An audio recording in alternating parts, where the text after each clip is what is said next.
नमस्कार साथियों, स्वागत है आप सभी का श्री गोविंदम क्लासेज को ऑफिशियली ऐप में। दोस्तों, आज की इस क्लास में हम डिस्कस करने वाले हैं चट्टानों के बारे में। लास्ट क्लास में हमने देखा था चट्टानों का वर्गीकरण जो है, क्लासिफिकेशन है, वो हमने अच्छे से समझ लिया था। ठीक है, आपको कोई डाउट तो नहीं है? अगर प्रॉब्लम हो तो मुझे बता देना। और अभी मैं एक चीज और स्टार्ट करने वाला हूँ कि आपकी जो लैब डाउट क्लास रहेगी, है ना, वैसे तो हम एक दिन छोड़ के एक दिन करते हैं।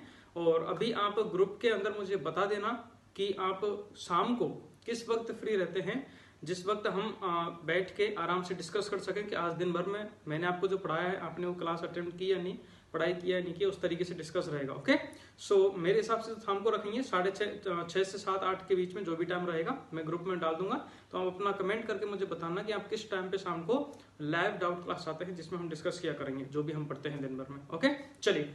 तो चट्टानों का वर्गीकरण हमने लास्ट क्लास में पढ़ लिया था। 3 प्रकार की चट्टान होती हैं: इग्नियस, सेडिमेंट्री और मेटामॉर्फिक रॉक्स। ठीक है, आग्नेय चट्टानें, अवसादी चट्टानें और रूपांतरित चट्टानें, 3 प्रकार की चट्टान होती हैं। ठीक है, आग्नेय चट्टान में हमने पढ़ा था कि वो भी 2 प्रकार का उसका आगे चल के क्लासिफाई किया गया है, जिसमें आग्नेय चट्टान में फर्स्ट है उत्पत्ति के आधार पर, वो आगे चल के 2 था, बाह्य और आंतरिक।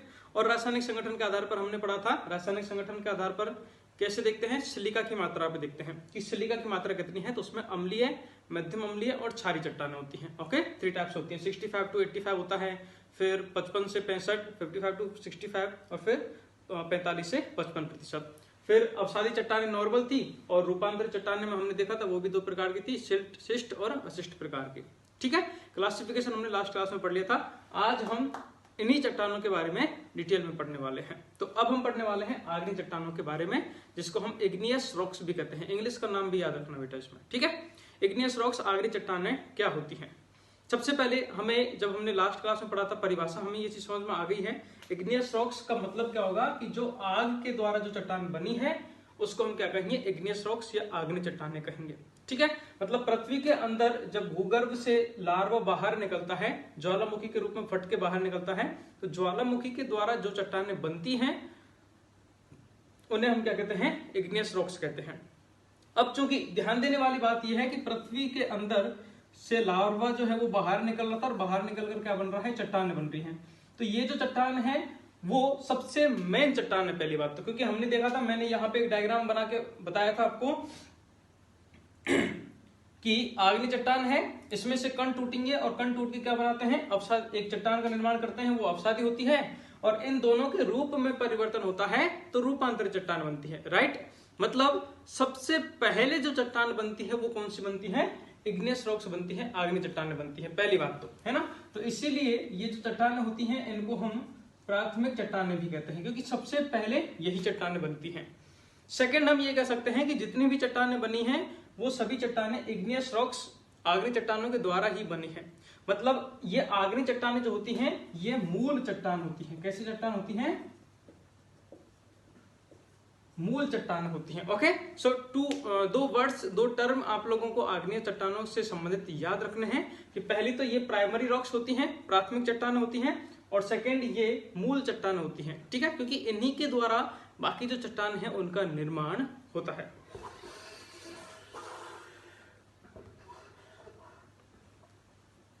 ओके, चलिए, तो अब हम इसके बारे में डिस्कस कर लेते हैं। ये तो समझ में आ गया, अब इसके बारे में थोड़ी सी इसकी परिभाषा लिख लेते हैं।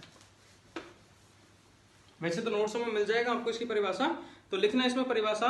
आग्नेय चट्टानें जो होती हैं मूल या प्राथमिक चट्टानें भी कहलाती हैं ये। ठीक है, सबसे पहले तो ये लिखना कि इन्हें मूल या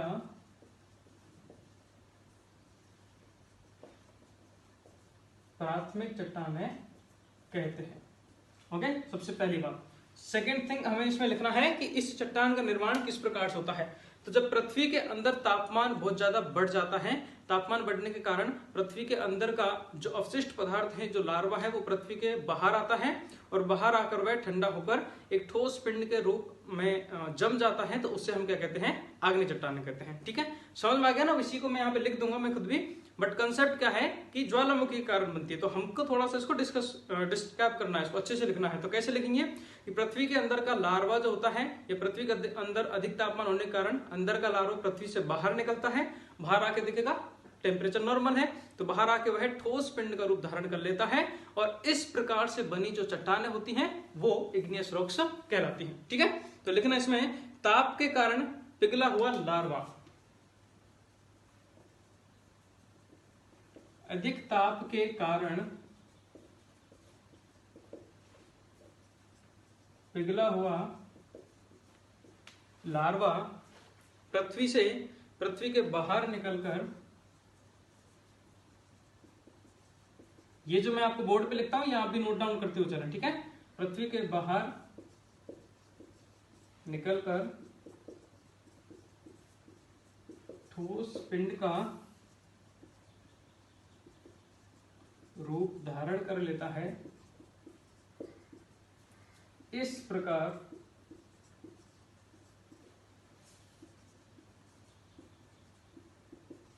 बनी चट्टान को इग्नियस रॉक्स कहते हैं। यहां पे आपको लिखना है, ठीक है, मेरी तरह लाइन नहीं खींचनी है। ओके, थोड़ा सा मैं फास्ट लिख रहा हूं इसलिए हो सकता है राइटिंग में दिक्कत हो, मैं आपको बोल के बता देता हूं। अधिक ताप के कारण पिघला हुआ लार्वा पृथ्वी के बाहर निकलकर, कहां से, पृथ्वी से बाहर निकलेगा। ठीक है, पृथ्वी के बाहर निकलकर ठोस पिंड का रूप धारण कर लेता है। तो इस प्रकार से जो चट्टानें बनती हैं या इस प्रकार से बनी चट्टान को हम क्या कहते हैं, इग्नियस रॉक्स कहते हैं, आग्नेय चट्टानें कहते हैं। ओके, सेकेंड बात, अब ये चट्टानें सबसे पहले तो ये है कि ये मेन चट्टानें होती हैं और सेकेंड हमने कि ये प्राथमिक चट्टानें होती हैं। लेकिन सबसे पहले ये चट्टान बनती है। अब जो चीज सबसे पहले होती है, जैसे आप लोगों ने अभी सबसे पहले, जितने भी आपके साथ और भी बच्चे हैं उन सब में आपने सबसे पहले बैच में एडमिशन लिया है, लेकिन थोड़े टाइम बाद आप सबसे पुराने हो जाओगे, है ना। तो थोड़े टाइम बाद मैं आपको अगर कुछ इन्फॉर्मेशन दूंगा, नोटिफिकेशन भेजूंगा, तो मैं क्या कहूंगा, हमारे ओल्ड स्टूडेंट्स, तो आप पुराने हो जाओगे, राइट। वही चीज, जो चीज सबसे पहले आती है वो पुरानी हो जाती है। तो इसीलिए ये जो चट्टानें होती हैं ये भी क्या होती हैं, पुरानी चट्टानें कहलाती हैं। तो नेक्स्ट लिखना इसमें, ये चट्टानें सबसे पुरानी और अन्य चट्टानों की निर्माता होती हैं। ये चट्टानें सबसे पुरानी होती हैं पहली बात तो, ठीक है, तथा अन्य चट्टानों के निर्माता।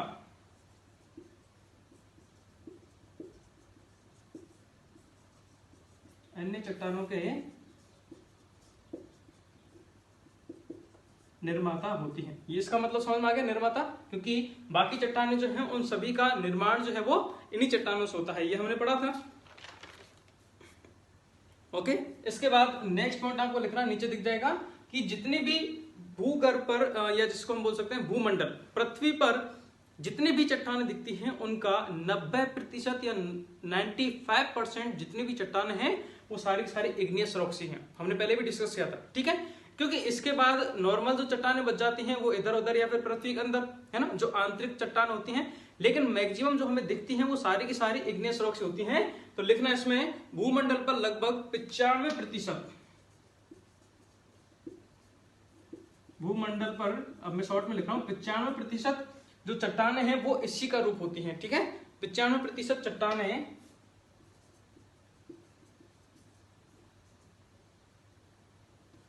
यही होती हैं, ठीक है। 95% जो जितनी भी रॉक्स हैं वो सारी की सारी इग्नियस रॉक्स ही होती हैं। चलिए, ये चीज क्लियर आ गई, आपको समझ में आ गया होगा अच्छे से। तो इंपॉर्टेंट है, यहां से हमारे लॉन्ग क्वेश्चन बनेगा डियर, सो आपको अच्छे से क्लियर करके जाना है। इग्नियस रॉक्स मूल और प्राथमिक चट्टानें होती हैं, इस प्रकार से ये बनती हैं, इन्हें प्राथमिक चट्टानें भी कहते हैं। और पृथ्वी पर जितनी भी चट्टान है उनका 95% जो भाग है वो इग्नियस रॉक्स ही होती हैं। चलिए, ये क्लियर हो गया। अब हम बात करते हैं नेक्स्ट कि ये चट्टानें कितने प्रकार की होती हैं। बताइए भाई, कितने प्रकार की होती हैं। अभी थोड़ी देर पहले क्लास की शुरुआत में बताया था मैंने, तो जल्दी से लिख लो ये चट्टानें जो भी हैं जितने भी प्रकार की वो लिख के, और उन दोनों के नाम लिख लो आगे, है ना, फिर उनके बारे में पढ़ेंगे। हेडिंग डालेगा फर्स्ट वाले का। चलिए, तो ये चट्टानें हैं मुख्यतः कितने प्रकार की होती हैं, 2 प्रकार की होती हैं, राइट। कितने प्रकार की, 2 प्रकार की होती हैं, जिसमें सबसे पहले है आंतरिक आग्नेय चट्टानें या बाह्य, सॉरी, पहले बाह्य चट्टानें लिख लेते हैं।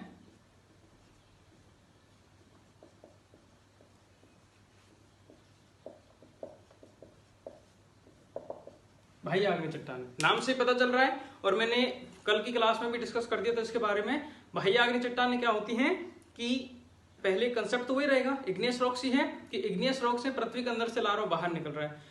अब उसका जितना भी लार्वा जो पृथ्वी के अंदर से बाहर निकला है और बाहर आकर वो ठंडा होकर ठोस पिंड के रूप में धारित कर लिया, ठोस पिंड का रूप धारण कर लिया है, तो वो जो चट्टान है वो बाह्य आंतरिक चट्टान होगी। ठीक है, सॉरी, बाह्य आग्नेय चट्टान होगी।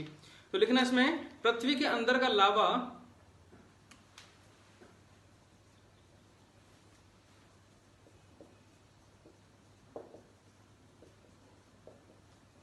पृथ्वी के अंदर का लार्वा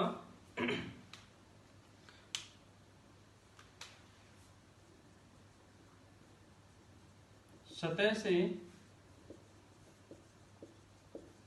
बाहर निकलकर ठोस पिंड का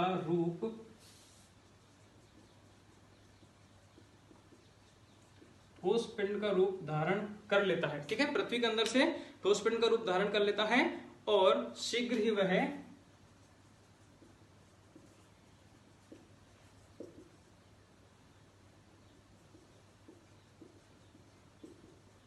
चट्टान में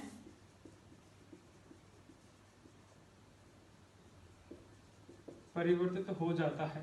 तो इस प्रकार से बनी जो चट्टानें हैं उनको हम क्या कहते हैं? बाह्य आग्नेय चट्टानें कहते हैं। एग्जाम्पल की बात करते हैं इसमें, तो इसका एग्जाम्पल होता है बायोसाल्ट, ठीक है,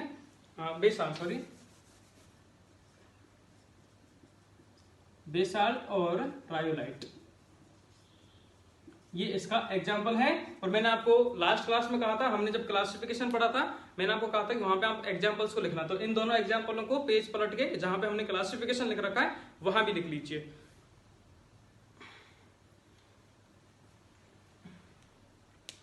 ओके, ये क्लियर हो गया।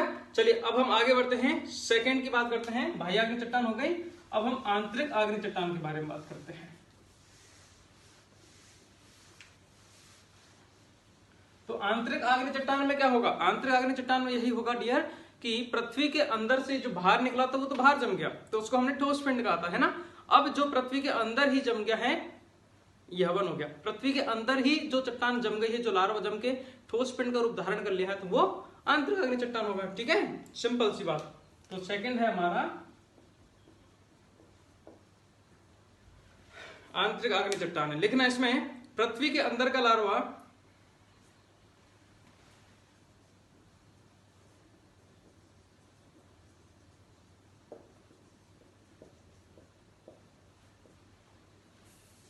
पृथ्वी के अंदर का लार्वा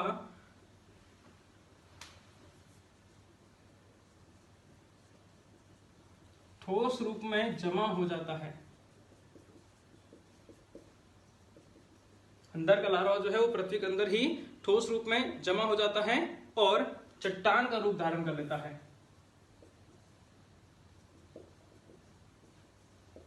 तथा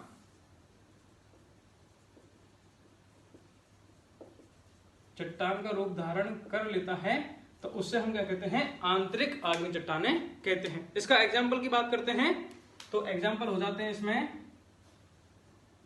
ग्रेनाइट, क्वार्ट्ज, ठीक है, और डायोराइट, ये इसके एग्जाम्पल बताते हैं। समझ में आ गया? तो ज्यादा एकदम हार्ड रॉकेट साइंस नहीं है, बहुत ही सिंपल टॉपिक है। अगर आप प्रैक्टिकली इन चीजों को देख के समझोगे तो आसानी से समझ में आपको ये आ जाएंगे। ठीक है, नोट डाउन कर लीजिए। चलिए, तो हम आग्नेय चट्टान में पढ़ रहे थे, जिसमें हमने जो फर्स्ट क्लासिफिकेशन था वो तो क्लियर हो चुका है। ठीक है, जिसमें हमने क्या पढ़ा है? उत्पत्ति के आधार पर चट्टानें, जो दो प्रकार की होती हैं, एक तो बाह्य आग्नेय चट्टानें और एक आंतरिक आग्नेय चट्टान। इसके बारे में हमने पढ़ लिया है। अब हम बात करते हैं आग्नेय चट्टानों का ही एक और वर्गीकरण है। बताओ कौन सा है? बिल्कुल सही, रासायनिक संगठन के आधार पर वर्गीकरण, जिसमें सिलिका की मात्रा के आधार पर हमने चट्टानों को 3 भागों में बांट दिया गया है। तो उसमें ज्यादा डिटेल में नहीं है, तो तीनों को हम एकदम से टेबल रूप में यही लिखा देता हूं, समझ में आपको आ जाएगा, है ना। बाकी नोट्स में मैं इसको और मेंशन नोट्स में डाल रखा है, ये सारी चीजें वहां आप देख लेना। चलिए अब हम बात करते हैं इसका दूसरा, रासायनिक संगठन के आधार पर। वो तो आपको पता ही है, रासायनिक संगठन के आधार पर तो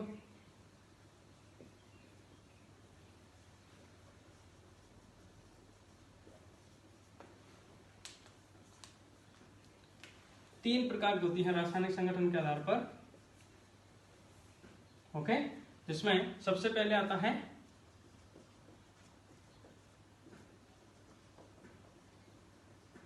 अम्लीय आग्नेय चट्टानें, सेकंड आता है मध्यम अम्लीय और अम्लीय मध्यम अम्लीय, थर्ड आता है क्षारीय बेसिक। ठीक है, ओके।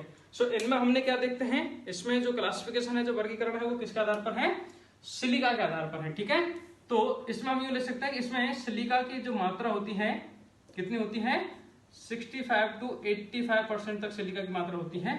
तो इसकी परिभाषा क्या बन जाएगी, सिंपल सी बात, कि ऐसी चट्टानें जिनके अंतर्गत सिलिका की मात्रा 65 से 85% तक होती है, वो चट्टानें अम्लीय आग्नेय चट्टानें कहलाती हैं। ओके, इसमें कितनी थी बताइए, इसमें सिलिका की मात्रा थी 55 से 65%। ओके, और इसमें 45 से 65%, सॉरी 45 से 55। तो इस प्रकार से सिलिका की मात्रा के आधार पर हमने इन चट्टानों को देखा है। कितने प्रकार की होती हैं, 3 प्रकार की होती हैं, नोट डाउन कर लीजिए इसको। ओके, सिंपल है, इसमें ज्यादा कुछ नहीं है। अब बात करते हैं एग्जाम्पल्स की। एग्जाम्पल कौन कौन से, क्योंकि एग्जाम में भी हमारे एग्जाम्पल ही पूछे जाएंगे। यहाँ पे दिख रहा है ना आपको, चलिए। सो सबसे पहले इसके एग्जाम्पल की बात करते हैं अम्लीय की। तो ग्रेनाइट और सैंडस्टोन, ग्रेनाइट और सैंडस्टोन किस प्रकार की चट्टान है, एग्जाम्पल ध्यान रखना, अम्लीय आग्नेय चट्टान है। ओके, उसके बाद मध्यम अम्लीय आग्नेय चट्टानों की बात करते हैं, तो इसमें डायोराइट और सियनाइट,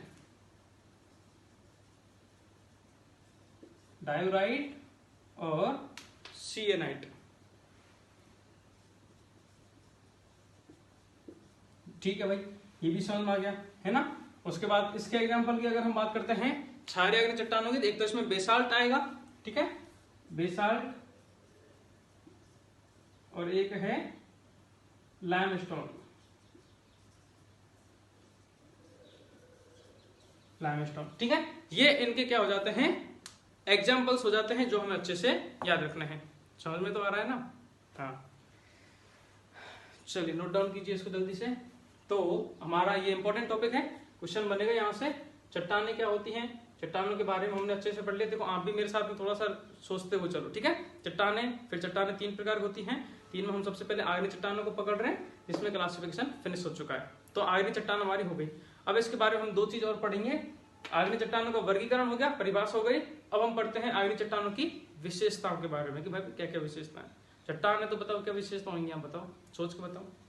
चट्टान है तो क्या विशेषता होगी, ठोस होगी कि नहीं होगी बताओ, कि द्रव होगा। ऐसा तो नहीं पानी भरा पड़ा है उसमें, अंदर से फोड़ के देखा पता चला पानी निकल रहा है।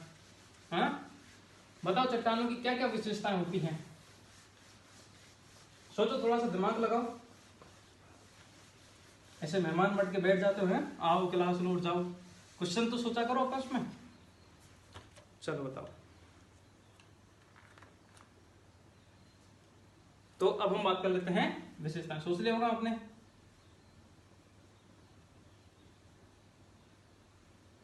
सबसे पहली बात तो ये ठोस होती है, ठीक है। अब देखो सीधी सी बात, 2 चीजें होती हैं, एक प्रैक्टिकल एग्जांपल की हम बात करते हैं। कि एक तो जैसे मेरे पास में बुक्स रखी हैं, है ना। अब एक बुक को मैं आप बुक रखे हैं, फिर कुछ मान लो बुक भी छोड़ो, ये तो एक अलग चीज हो जाती है। अपन पत्थर की लेते हैं, चट्टानों की बात कर रहे हैं तो पत्थर पे रहते हैं। एक पत्थर मैंने यहाँ डाल दिया, ठीक है, दूसरा पत्थर फिर यहाँ रख दिया, फिर यहाँ रख दिया। इस प्रकार से अगर मैं कोई चट्टान बनाता हूं तो चट्टान तो ये बन जाएगी, चट्टान तो ये बन गई, लेकिन ये चट्टान कैसी बन रही है, परत के रूप में है कि नहीं है ना। वहीं पे अगर मैं बनूं कि जैसे मेरे को हमेशा मेरे सामने किचन मुझे दिखती है, ठीक है, जो हमारे एम्प्लॉय जो है चाय पानी पीते हैं। सो सेकंड एग्जांपल मैं यहाँ पे आपको लेना चाहूंगा, क्या, आटे का लेना चाहूंगा। वापस से वही चीज, आटे का हमने आटा गूथा कभी आपने, है ना। मैंने आपको कहा था कि अपनी मम्मी की हेल्प करना, थोड़ा बहुत हेल्प किया करो ना, घर बैठे क्या कर रहे हो। आटे को कभी आपने देखा, आटा चलो हमने यहाँ पे गूथ के इस प्रकार से चट्टान का रूप बना लिया। अब इस आटे में कभी आपने ऐसे देखा कि परतें होती है, भाई एक रोटी का लोइया यहाँ से निकाल दिया, फिर यहाँ से निकाल दिया, यहाँ से, ऐसा नहीं होता ना, पूरा एक ही है, लेकिन पूरा एक नहीं है। तो इस प्रकार से यहाँ को मैं इसको रिलेट करना चाहूंगा। हम क्या पढ़ रहे हैं, इग्नियस रॉक्स पढ़ रहे हैं, आग्नेय चट्टान। और आग्नेय चट्टान में क्या हो रहा है, ये पृथ्वी है, ठीक है, पृथ्वी के अंदर से पूरा लार्वा एकदम से बाहर निकला और पूरा की पूरा पिघल के वो धीरे धीरे जम गया है। इस प्रकार से पूरा की पूरा बाहर निकला और पूरा एकदम से जम गया जैसे बर्फ है। तो अब उसमें परतें वर्तें कुछ भी नहीं होती। पहली बात तो समझ में आ रही है ना। तो आग्नेय चट्टानें जो होती हैं ये नहीं होगी। आग्नेय चट्टान इस प्रकार की होगी, मतलब जिसमें पूरा एक ठोस पिंड होता है, ये तो है ही है क्योंकि वो चट्टान है। सेकेंड चीज हमें ध्यान देनी है कि इसमें परतों का अभाव होता है, परतें इसमें नहीं होती हैं। प्रैक्टिकली बात है कि नहीं, आपको मतलब रटने की जरूरत नहीं है इसको कि चट्टान में परत होगी, सोचना नहीं है। आग्नेय चट्टान मतलब ज्वालामुखी से पूरा बाहर निकला, पूरा एकदम से आके जम गया है, तो उसमें परतें नहीं होती हैं। अब ये हमारा आटे की लोइया है, आटे की गुत्थी है पूरा, है ना। अब इसमें से क्या होता है, अब इसमें से परतें तो नहीं निकलेंगी, लेकिन अगर इस आटे को मैं तोड़ता हूं तो क्या होता है, छोटी छोटी लोइयां टूटती हैं।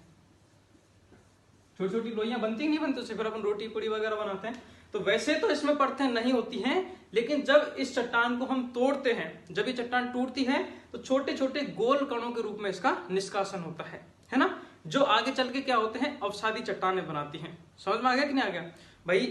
आग्नेय चट्टान है, उसमें हमने पढ़ा था, कल भी मैंने आपको बताया था कि आग्नेय चट्टानें टूटकर इकट्ठी हो जाते हैं उनके कण, तो वहां जाके क्या बनती है, अवसादी चट्टान बनती है। हाथ देख रहे हो ना, ये यूं करके यूं जाता है, अवसादी चट्टानें बन जाती हैं। तो वही चीज मैं आपको थोड़ा सा और अपनी डेली लाइफ से जोड़ के बता रहा हूँ कि जैसे आटे की गुत्थी है, आटे का क्या बोलते हैं उसको, पूरा आटा गूंथ के हमने रख रखा है, पूरा एक है वो, उसमें कोई परतें वर्तें हैं, कोई लेयर्स कुछ भी नहीं है, लेकिन उसमें से उसको हम अगर तोड़ते हैं तो छोटी छोटी लोइयों के रूप में तोड़ते हैं। तो आग्नेय चट्टानों में परतें नहीं होती हैं, लेकिन टूटने के बाद में वो छोटे छोटे गोल कणों के रूप में परिवर्तित हो जाते हैं। समझ में आ गया। उसके बाद नेक्स्ट क्या कि ये मूल चट्टान होती हैं, ये विशेषता है इसकी। इसके अलावा प्राथमिक चट्टान होती हैं, ठोस होती है, ये सब चीजें आपको लिखनी है। ओके चलिए, तो अब हम इसमें आग्नेय चट्टानों की विशेषताओं के बारे में बात कर लेते हैं। ठीक है, मैं लिखा देता हूं इसके पॉइंट्स को, एक्सप्लेन तो आपको कर ही दिया। तो सबसे फर्स्ट पॉइंट आपको इसमें लिखना है कि इसमें परतों का अभाव होता है। इसमें क्या होता है, परतों का अभाव होता है, इसीलिए इन्हें स्तरहीन चट्टान कहते हैं, जिनमें स्तर कोई भी नहीं होता है, इसीलिए इन्हें क्या कहते हैं,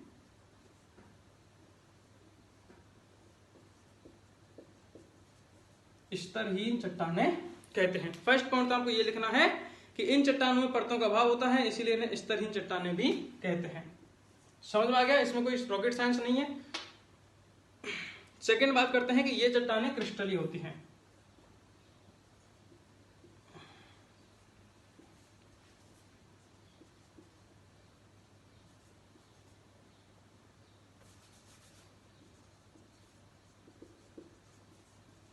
ये चट्टानें क्रिस्टलीय होती हैं, ये भी पॉइंट हमें समझ में आ रहा है। ठीक है, इसमें कोई दिक्कत नहीं है।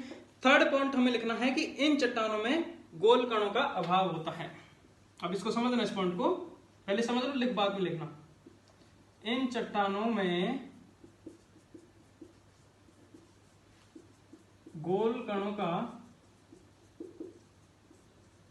अभाव होता है। बात सही है, क्योंकि पूरी की पूरी एक चट्टान, उसमें गोलकण नहीं है। लेकिन अब यहां पे क्या लगेगा, बड़ा सा लेकिन लगेगा कि उसमें गोलकण नहीं होते हैं, लेकिन अपक्षय के दौरान इनमें टूटने से गोलकणों का निर्माण होता है। अपक्षय समझ रहे हो ना, लेकिन अपक्षय वैदरिंग जब ये टूटती है, अपक्षय या इसमें लिख लेना टूटना, है ना। अपक्षय के दौरान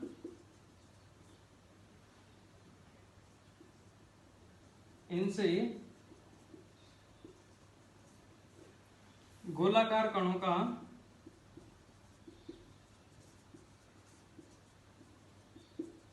निर्माण होता है।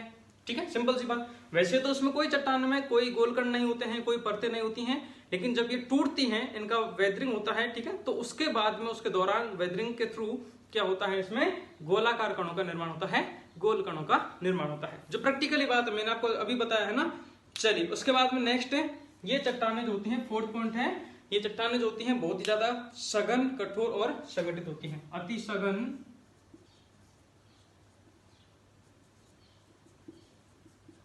कठोर होती हैं और संगठित। संगठित मतलब पूरी बंधी हुई रहती हैं, संगठित होती है।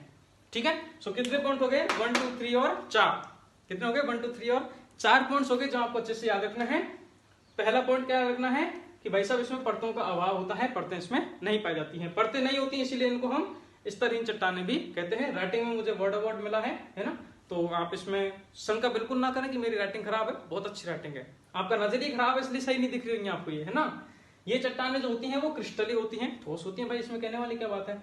इन चट्टानों में गोल कणों का अभाव होता है, लेकिन अपक्षय के दौरान जब ये टूटती हैं तो गोल कणों का निर्माण होता है, गोलाकार कणों का निर्माण होता है। और लास्ट पॉइंट है कि ये चट्टानें अति सघन होती हैं। सघन मतलब बहुत ही होता है कि ठोस पिंड बिल्कुल ही पास पास जिसमें कण होते हैं। सघन, कठोर, कठोर तो होगी ही, सघन है तो, और संगठित होती है मतलब जुड़ी हुई रहती है पूरी चट्टान। ये चार इसकी विशेषताएं जो आपको अच्छे से याद रखनी है। चलो भाई साहब ये टॉपिक भी निपट गया। आगे अब हम बात कर लेते हैं। अब ये चीज तो हो गई हमारी क्लियर, कौन कौन सी आग्नेय चट्टान क्या होती है, आग्नेय चट्टान के प्रकार क्या होते हैं, उसका वर्गीकरण दो प्रकार से, दोनों में हमने दोनों का अच्छे से पढ़ लिया है, और आग्नेय चट्टानों की विशेषताएं। ठीक है, किसी भी चीज के बारे में क्वेश्चन आएगा वो यही आएगा कि आग्नेय चट्टान को विस्तार से समझाइए, तो हमें उसकी परिभाषा लिखनी है, फिर उसका देन उसका क्लासिफिकेशन लिखना है, देन उसके कैरेक्टरिस्टिक्स विशेषताएं लिखनी है। लेकिन ये जो हमने पूरी चट्टानें जितनी भी पढ़ी हैं, ग्रेनाइट पढ़ा है, बेसाल्ट पढ़ा है, डायोराइट पढ़ा है, लाइमस्टोन पढ़ा है, ठीक है, तो जितने भी ये जो चट्टानों के हमने एग्जाम्पल पढ़े हैं, इन सब में से जो मोस्ट इंपॉर्टेंट कुछ दो चट्टानें हैं, एक तो है जिसमें ग्रेनाइट जो अम्लीय प्रकार की चट्टान होती है, अम्लीय में लिखा है था मैंने, और एक होती है बेसाल्ट जो क्षारीय चट्टान होती है। तो इन दोनों चट्टानों के बारे में थोड़ा सा और जान लेते हैं, फिर हमारी इग्नियस रॉक्स है वो टोटली फिनिश हो जाएगी, फिर आज की क्लास भी फिनिश हो जाएगी। फिर नेक्स्ट जो चट्टान है वो छोटी छोटी हैं, उनको हम नेक्स्ट क्लास में कंप्लीट ले लेंगे। सो इसको लिख लीजिए और नेक्स्ट हेडिंग डालना ग्रेनाइट। मैं आता हूं तब तक।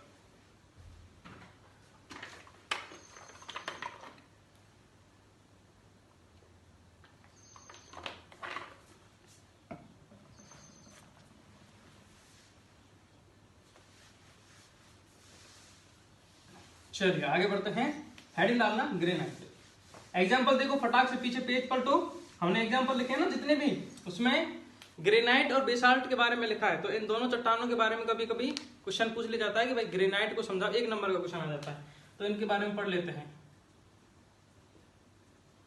कि ग्रेनाइट क्या होता है और बेसाल्ट क्या होता है। सबसे पहले और इंपॉर्टेंट बात इसमें यही लिखना है कि ये चट्टानें कठोर, क्रिस्टलीय और मोटे दाने वाली होती है। ये कठोर, क्रिस्टलीय तथा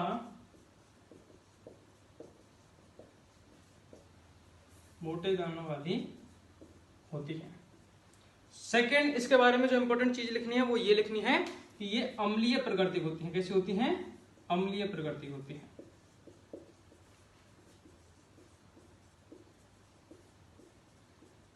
ठीक है, ये भी क्लियर हो गया। ठीक है, बेसाल्ट के बारे में जब हम पढ़ेंगे तो क्षारीय प्रकृति होती है। तो सेकंड पॉइंट लिखना, अम्लीय प्रकृति की होती है, लिख लिया। आगे बढ़ते हैं, इनका रंग जो है वो हल्का होता है, लिखना आप, मैं जब तक साइड डाल लेता हूं।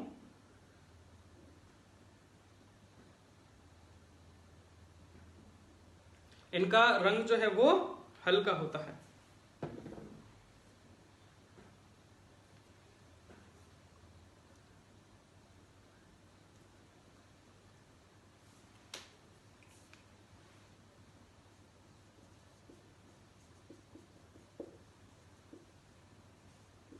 इनका रंग हल्का होता है। और नेक्स्ट लिखना कि ये चट्टानें फेल्सपार, माइका, क्वार्टज आदि से बनी होती हैं। ये चट्टानें फेल्सपार, क्वार्टज और माइका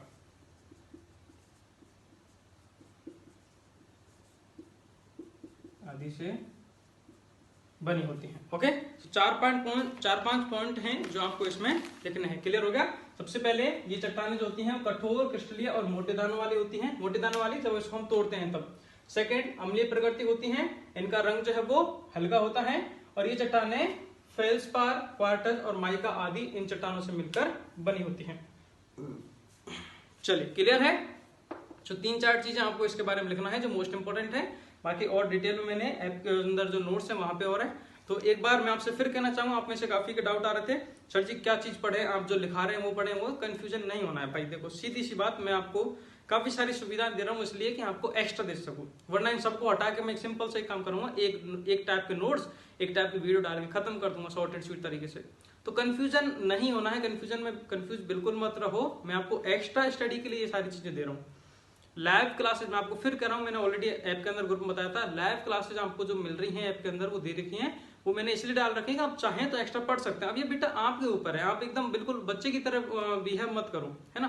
कुछ बच्चे हैं एकदम से ये कह रहे हैं सर जी लाइव क्लासेज पुरानी, भाई पुरानी है, मैं खुद कह रहा हूँ आपको, मैं पागल नहीं बना रहा हूँ कि पुरानी क्लासेज डाल के खत्म कर दी। मैं ये अपडेटेड लग रहा हूँ, आज की तारीख में, आज की डेट में ये क्लास मैं आपको बना रहा हूँ, आपको दे रहा हूँ, अपडेटेड क्लासेस दे रहा हूँ। वो इसलिए ऐड कर रखी है कि आप उस चैप्टर को वहां पे आप देखोगे तो मैंने नोट्सों से पढ़ा रखा है, साइड में मैं हूँ और पूरे नोट्सों से पढ़ा रखा है, तो आपको लाइन टू लाइन पढ़ने में आसानी रहेगी। आप बुक पढ़ोगे ना, बुक से पढ़ोगे समझ में नहीं आएगा, लेकिन उसी में आप अगर लाइव क्लास को ओपन करो और उस चैप्टर के उस पार्ट को पढ़ो तो वही बुक को मैंने अच्छे से लाइन टू लाइन समझा रखा है। तो वो आपके प्लस पॉइंट के लिए आपको, ताकि बेसिक क्लियर हो, क्योंकि 11th में तो हमने ढंग से पढ़ाई की ही नहीं, मुश्किल से 1-2 महीने तो स्कूल गए थे, वहां पे भी ढंग से पढ़ाई नहीं हुई, तो आपका बेसिक कंसेप्ट है वो क्लियर नहीं है। और बेसिक कंसेप्ट यहाँ पे मैं आपको समझाना समझ में आ रहा है, लेकिन इसी चीज को अगर मैं लाइन टू लाइन पढ़ाऊंगा तो और अच्छे समझ में आ जाएगा, प्रैक्टिकल इसी बात है। तो आप उस लाइव क्लासेज में वो चीज देख सकते हो, बाकी मैं यहाँ पे समझा रहा हूँ। तो आज एक बार और बता देता हूँ, बार बार इसके बारे में जिक्र नहीं करूंगा मैं, क्योंकि क्लास डिस्टर्ब होती है। आपको क्या करना है, ये जो मैं क्लासें दे रहा हूँ आपको रेगुलरली, इन पे फोकस रखना है, प्रायोरिटी इसको देना है। ये जो क्लासें मैं आपको दे रहा हूँ इस क्लास को देखना है। इस क्लास को देखने के बाद में ये जो मैं लिखा रहा हूँ, मैं चाह के मेहनत करके मैं आपको लिखा रहा हूँ, बाकी चाहूँ तो मैं खड़ा होकर एक्सप्लेन कर दूं आपको, इसी चीज को बोल दूंगा नोट्स डाल रखे हैं एक्सप्लेन कर रहा हूँ मैं, आपको क्या दिक्कत है। लेकिन यहाँ पे लिख क्यों रहा हूँ, ताकि ये जो मैं लिख रहा हूँ वो आपको दिख रहा है और आप भी इसको लिखोगे। सो ये जो मैं आपको पढ़ा रहा हूँ इस क्लास को अच्छे से देखना है, और यहाँ पे बोर्ड पे जो भी चीजें मैं लिख रहा हूँ इसको आपको साथ में लिखते हुए चलना है। तो ये आपके क्या बन गए, नोट्स बन गए, ठीक है, ये काम हो गया। अब अगर आपके पास में एक्स्ट्रा टाइम है, आपको एक्स्ट्रा नॉलेज लेनी है, तो आपको क्या करना है, नोट्स देख लीजिए। नोट्स देखिए, वहां पे आपको इनके बारे में हो सकता है कि जैसे मैंने यहाँ पे 4 पॉइंट लिखा है, नोट्स में हो सकता है 1 पॉइंट और एक्स्ट्रा होगा, बट वो बेसिक पॉइंट होगा जो हमें लगता है कि एग्जाम की दृष्टि से सही नहीं है, बट हो सकता है आपको उसके बारे में नॉलेज नहीं है, तो आपको वो चीज वहां मिल जाएगी, तो उसको नोट्स में आप पढ़िए। तो ये वीडियो देख ली, इसके बाद आप उसको नोट्स को देखो उसी चैप्टर के को, बस और कुछ नहीं करना है, शॉर्ट एंड सिंपली तरीके से चलना है, ठीक है। वीडियो देख ली और उसके नोट्स देख लिए। अब अगर आपको एनसीईआरटी बुक के बेस पे और ज्यादा पढ़ना है तो लैब क्लासेज के फोल्डर में जाओ, वहां पे जो चैप्टर आपको पढ़ना है उस चैप्टर की वीडियो मैंने डाल रखी है, उस चैप्टर की उस वीडियो को ओपन करो, उसका मैंने पर्टिकुलर एक बार पार्ट डाला हुआ है, उस पार्ट पे जाके क्लिक करो, वो वहां पे जाके आपको मिल जाएगा, सिंपल सी बात है, ठीक है भाई। बाकी ये मत सोचो कि लाइव क्लास इतनी सारी डाल रखी है एकदम से कैसे पढ़ो, एकदम से कैसे देखो, नहीं, वो आपके लिए मैंने एक होता है कि कभी कभी हम जाते हैं मार्केट से जाते हैं तो पर्स दे दे 10-20 रुपए पटा जेब में पटक के ले चले कि क्या लेना है, मम्मी पूछे क्या लेना, 10 रुपए के ले जा रहा, अरे नहीं चाहिए, बट बाई चांस अगर कुछ काम आ जाए तो ठीक है, काम आ जाएंगे, समझ रहे हो ना। वही चीज है कि आपको उनकी जरूरत नहीं है, आपकी जो रिक्वायरमेंट फुलफिल होगी वो इन क्लासों से हो रही है, और जो मैंने नोट्स डाल रखे उससे हो रही है, बट वो एक एक्स्ट्रा के रूप में आपको डाल रखा है। मैं ये चाहता हूं कि आप एक्स्ट्रा पढ़ाई करें, आपको नोट्स अच्छे से पढ़ाई हो, तो इसलिए वो मैंने डाल रखे हैं ताकि आप कुछ एक्स्ट्रा वहां से गेन कर सके। अगर आप नहीं गेन करना चाह रहे, नहीं पढ़ना चाह रहे, तो इट्स ओके ना यार, मत पढ़ो, कौन मना कर रहा है। मैं आपको ये क्लास दे रहा हूँ, इनको पढ़ो, ये सफिशिएंट रहेंगी, ठीक है। कंफ्यूज मत हो और भटको भी मत, है ना, बच्चों की तरफ ये मत करो। काफी बच्चे वो सही है, 1-2 बच्चे हैं जो बहुत ज्यादा कंफ्यूज हो रहे हैं, तो मैं उनको कहना चाहता हूँ बेटा 12th क्लास में थोड़े से स्टैंडर्ड बनो, एकदम से ये मत करो सर ये भी चाहिए वो भी चाहिए, ऐसा वैसा सारी चीजें मेरी जगह रह के देखो पॉसिबल ही नहीं हो पाती है। सब टीचरों का पढ़ाने का तरीका अलग है, सब टीचर अलग अलग फैसिलिटी दे रहे हैं, और हम सबकी कोशिश ये है कि 100% आपको रिजल्ट देते हैं, और मैं मेरी गारंटी लेता हूँ, मैं दूंगा और देता हूँ। मैं पहली बार तो है नहीं जो मैं पहली बार ही आप लोगों से कह रहा हूँ, या फिर आप मेरे फर्स्ट बैच हो जो आप ही जुड़े हो, और भी बहुत सारे बच्चे हैं, पिछले साल के 2-2.5-3 हजार बच्चे हैं, वो भी तो पढ़ रहे हैं, वो तो लाइव क्लास जो भी डाल रहे उससे पढ़े, उससे भी अच्छा रिजल्ट बन रहा है, उससे पहले के बच्चे भी पढ़े। तो इस बार मैं अपडेट करके आप लोगों को क्लासें बना के दे रहा हूँ, तो मेहनत करते हैं, उसका थोड़ा सा ध्यान रखिएगा, है ना, आप लोगों के लिए कर रहे बेटा। चलिए ठीक है, सो कंफ्यूज नहीं होना है। लाइव क्लासेज मैंने आपको एक्स्ट्रा रूप में डाल रखी हैं, आपकी इच्छा है, आप टाइम निकाल सकते हैं तो लाइव क्लासेज को ज्वाइन कीजिए, पढ़िए, बाकी मैं इस प्रकार से रेगुलर क्लास आपको डालूंगा इसमें। हाँ, ग्रेनाइट क्लियर हो गया, अब हम चलते हैं बेसाल्ट पे।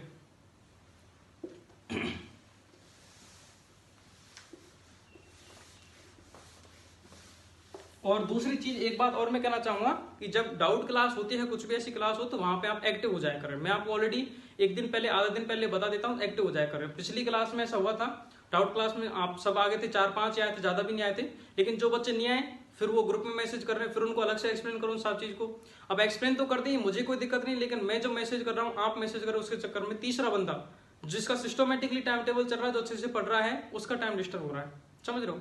तो जो डाउट क्लास होती है वहां पे आके आप अपने डाउट पूछें या फिर मेरे से कनेक्ट रहें। अब आप में से मुझे पता नहीं, नाम भी मैं किसी पर्टिकुलर एक बच्चे को नहीं कह रहा हूँ, डाउट क्लास में ही ये चीज क्लियर हुई थी कि भाई मैं लाइव क्लास ऐड करूँ। आप सबने, जो बच्चे आए थे 5-6, आप सबने हाँ कहा था, इसीलिए मैंने डाली, बाकी मुझे कोई शौक नहीं था, है ना, कि चलो उसमें। अब जो बच्चे नहीं आए उनको पता नहीं क्या अलग से लग रहा है कि लाइव क्लास डाल दी है तो पुरानी वीडियो डाल रखी है सर ने, तो अरे आज ही कोर्स कर लो सर, है चलिए, है ना। सो डोंट माइंड, आगे अपने काम है, अपन को रिजल्ट बनाना है इस बार। ओके, आगे बढ़ते हैं, बेसाल्ट और क्लियर कर लेते हैं।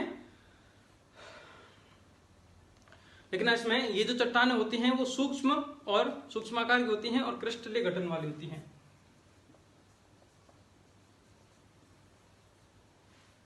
सूक्ष्म तथा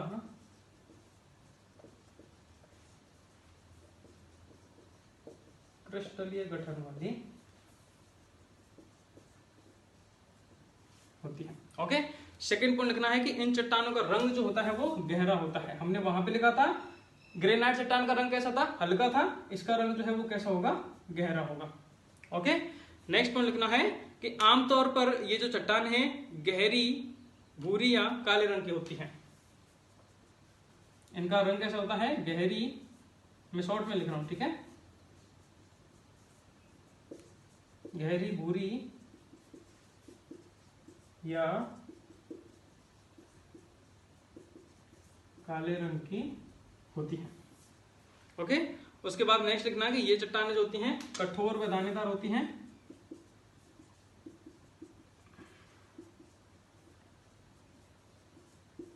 कठोर व दानेदार होती हैं और किस प्रकृति की होती हैं, क्षारीय प्रकृति की होती हैं। कैसी होती हैं, क्षारीय प्रकृति होती हैं। ओके, फर्स्ट हमने पढ़ा था ग्रेनाइट जो है वो, अब इसका टॉपिक का नाम चेंज नहीं किया, ये बेसाल्ट है।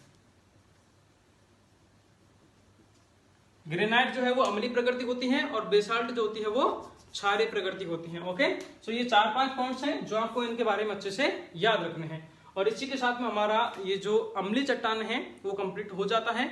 अब हम नेक्स्ट कल की क्लास में पढ़ने वाले हैं अवसादी चट्टानों के बारे में, कि अवसादी चट्टानें क्या होती हैं, उनकी परिभाषा क्या है, उनके एग्जाम्पल्स क्या हैं, उसकी विशेषता क्या है, वो सारी चीजें।